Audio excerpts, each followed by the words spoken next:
for most of my life, I have a recurring dream about being able to breathe underwater. Like I think I'm drowning and then my gills open up and I can breathe and it feels like flying. Those are my freedom dreams. And so I was stoked. I was like, this is my time to shine. This is my time to like have my dreams come true.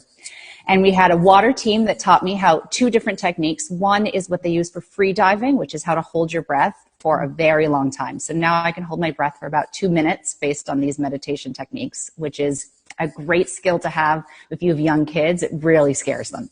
The second one is I did a scuba certification. And so for all of the lake stuff, we had 2 sets for that. One was on location at Bly Manor. They made a lake that they would take me out into the lake, and my nightgown had weights in it. And so they would weight me to the bottom of the lake, and I would hold my breath holding 2 sandbags until the water stilled. And then I would slowly release sandbags and weights. And so I could like rise out of the water and then move slowly. And we're shooting this at like 2 a.m. It's freezing cold. And it's such guerrilla filmmaking for such a like highbrow Netflix show, like it's a highbrow horror show, that it felt like old school movie making. I felt like, a Bela Lugosi monster.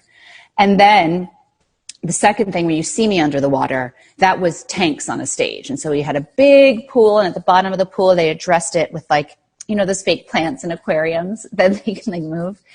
And they again put weights in my gown, and they laid me down, and they have these invisible nose plugs that go all the way up. This was pre-COVID, so I didn't know that this was like a precursor for the next 6 months of my life to have something shoved up my nose.